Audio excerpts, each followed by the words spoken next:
People in the UK will know that, recently it's been very, very hot in the UK. Normally we don't get this kind of weather, so I guess people are cherishing it, but it's been, very, very hot recently. So, yeah, I mean, it's been a struggle to make the videos, but I am here, to give my two pence on some of the stuff going on over the weekend, some of the news that's come out in the last sort of couple of days and week, I guess, since the last video was made.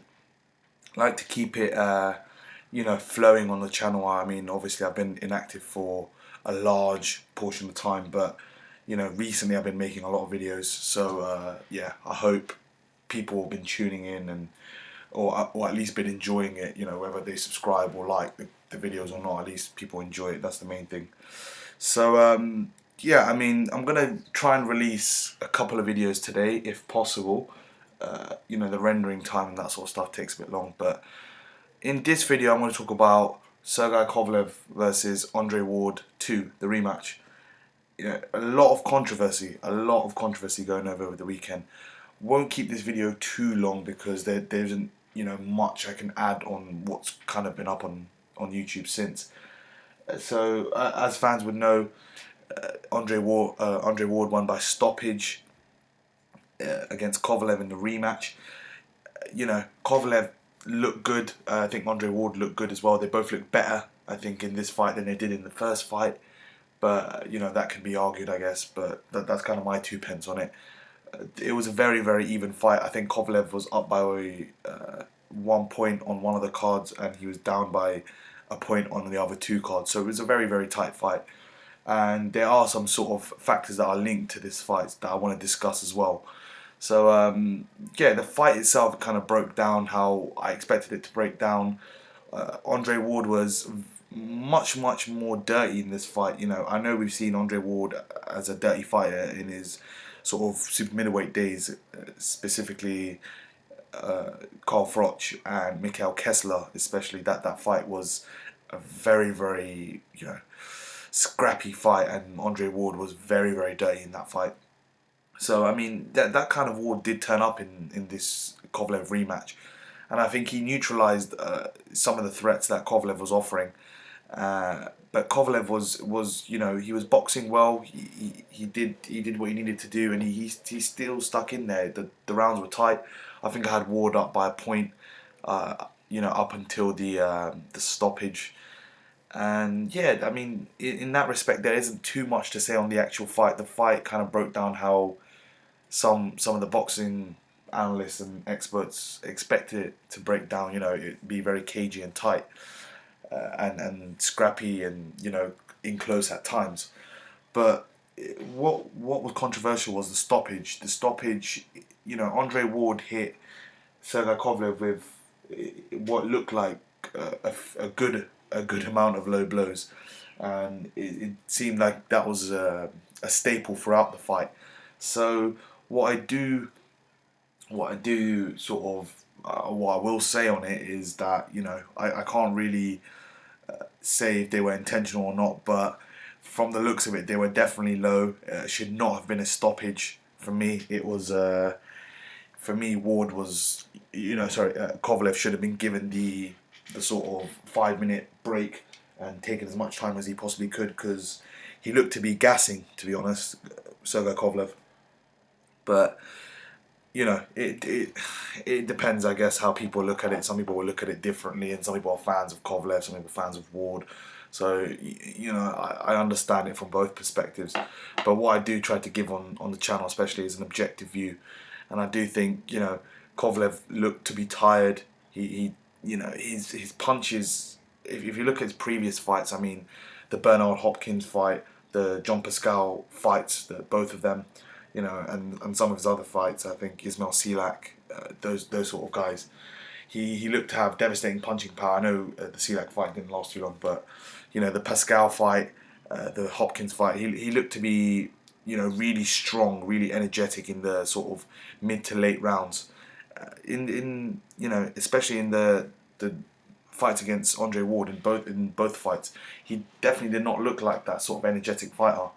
Whether or not he's past his prime, that's up for debate. Whether or not he overtrained, I know some people will say he overtrained in the first fight. that's another sort of factor. Maybe he's just sort of too big for the weight class and he's cutting a lot of weight. That's, for me, he looks like a natural light heavyweight. I don't think he'd be exactly huge at cruiserweight, but he obviously, it takes its toll on you. I think he's 33 or 34, so it does take its toll on you in terms of cutting weight, making weight, and it does get tougher as you get older, for sure. Someone like Badu Jack has recently moved up to light heavyweight because he's not able to make the super middleweight limit anymore. Sorry. So I mean, there are examples there. It does get a bit harder unless you're on PDs, but it does get tougher to make weight as you get older.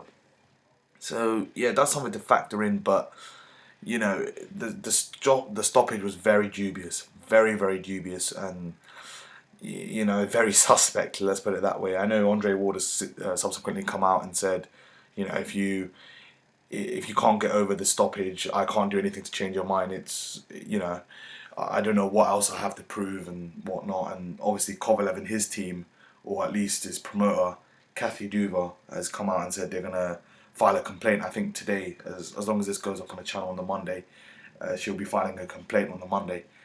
I don't know what for, but obviously it would be regarding the stoppage. Whether or not it's a rematch, a third fight. I mean, Ward's won 2. I know the first fight was very, very close. Some people scored it to Kovalev, some people scored it a draw, some people scored it to Ward. I scored it a draw, but I could see either man winning. And this fight was very close as well in the lead up to the stoppage, and a very controversial stoppage at that.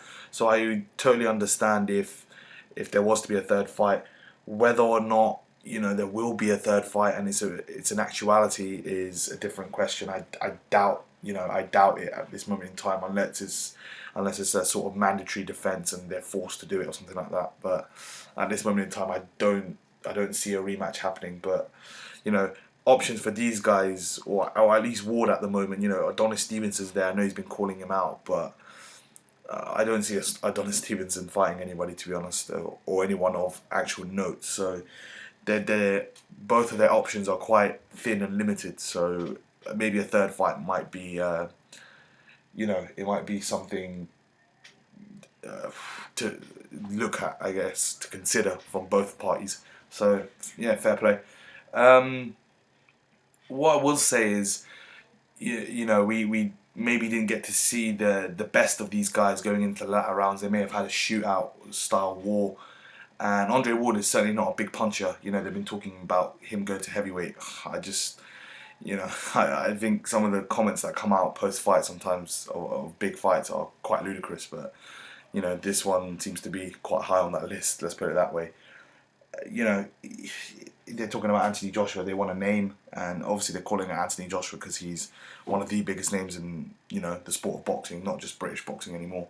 So I wouldn't be surprised if they keep calling him out, but that fight for me is just not realistic.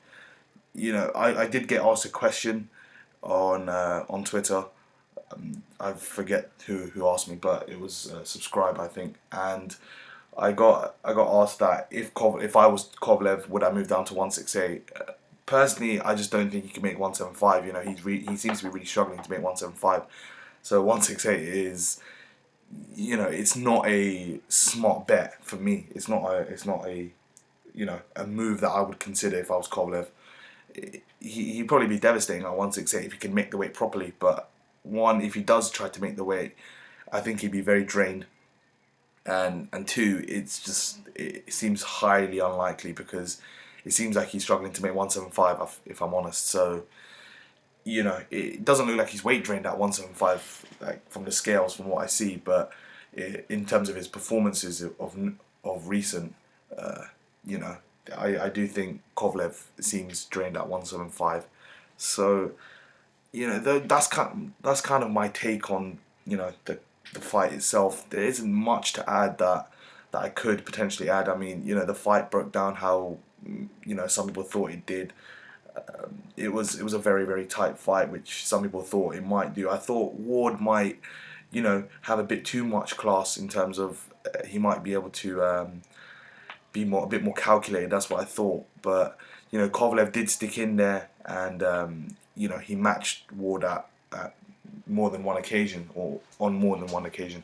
So maybe I got that slightly wrong, but it did break down similar to how I thought it may do, and it may be tight in the sort of early rounds, which it was. So yeah, it is what it is, I guess. Is a cliche saying, and I get some stick for saying that, but yeah, the result stands. Andre Ward is the consensus, and I guess number one light heavyweight in the world. I know he doesn't hold the lineal belt, but many of us consider him to be the best light heavyweight at the moment, just based on he has all the belts and he's faced the number one fighter and he's got 2 wins on him, albeit controversial or not. It doesn't. I guess in the history books it just says Andre Ward beat Kovalev twice. So yeah, I mean you could have him 1 or you can have him 2. I know some people may have Kovalev at 2. Number 1, but for me Andre Ward is number 1 light heavyweight at the moment. And yeah, I'd like to see a unification, but I don't know if it will happen. I'll be honest. I'm very skeptical on a unification with Adonis Stevenson happening. They also have Nathan Cleverly as the WBA regular. That's not a fight I would want to see. Andre Ward will probably school him, to be honest. And Dmitry Bivol I think is WBA interim, so I'd like to see Bivol versus Cleverly instead. But or Cleverly versus Jack on the Mayweather McGregor undercard. So yeah, I mean that's kind of my 2 pence on that fight. It's it's a very very it's a very very divisive fight. It's split a lot of the boxing public, and it's got some good discussion going. So I just thought I'd discuss it on the channel and see what other people think and the hardcores think. So leave your comments and let me know about that. Briefly, Guillermo Rigondeaux fought on the undercard against Moises Flores, who is the WBA interim title holder. Knocked him out in 1 round.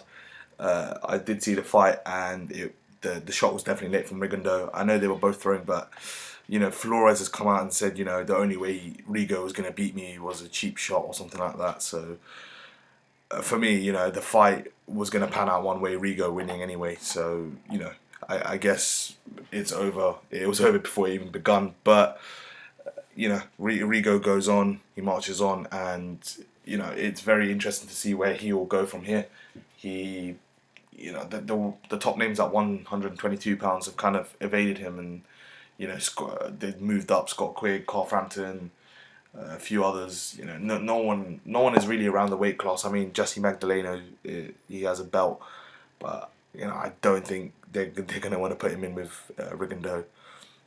There's a few others. Nonito Donaire, I think he's well past it now, and I don't think a rematch is a smart option for Nonito at this stage in his career. It's low money as well. So yeah, there's not much to say on Rigondeaux. He's a supremely talented fighter, but he just needs to get some big fights against me. I don't want to say he has to move up, because he's very small at super bantam. If anything, he's probably more of a bantamweight. So he's probably fighting outside of his natural weight class, or his maybe a preferred weight class. But if he's looking for some big fights, maybe if he goes up to 126 pounds, there's some names up there. Leo Santa Cruz, Carl Frampton, obviously is there. Gary Russell Jr. There's a few guys. I don't know if their promoters will work together and whatnot, but there are some names there, and I do think Rigondeaux could do a number on some of them as well. But at this moment in time, he's obviously stuck at 122, and he's obviously got he's at least got 1 belt. So I guess he's a world champion still anyway. But yeah, that's kind of my thoughts on that card. I know there were some other fights, but I don't really want to cover them because I fear it may just zone people out. The Luis Arias versus Arif Magomedov. There's a few fighters like those guys. They're lower level, but I won't discuss them too much. If it's of any interest, I guess I can take questions on Twitter and answer on there, I guess. So yeah, guys, let me know your thoughts on Ward versus Kovalev 2, the rematch. Where do they go from here? It's interesting to get you guys' take on it, rather than me just ranting at a screen for 15 odd or 20 odd minutes. And yeah, it'd be good to get some discussion going, and maybe Rigondo slightly as well, to a lesser extent, but definitely controversy in those two fights. So let me know your thoughts on all of that.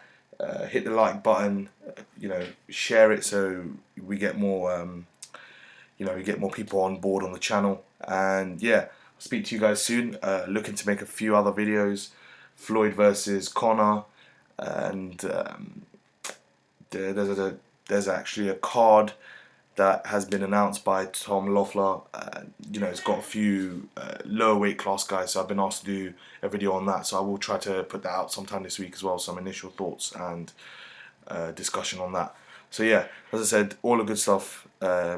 Like, share, subscribe, all of that. And yeah, speak to you guys soon. Peace.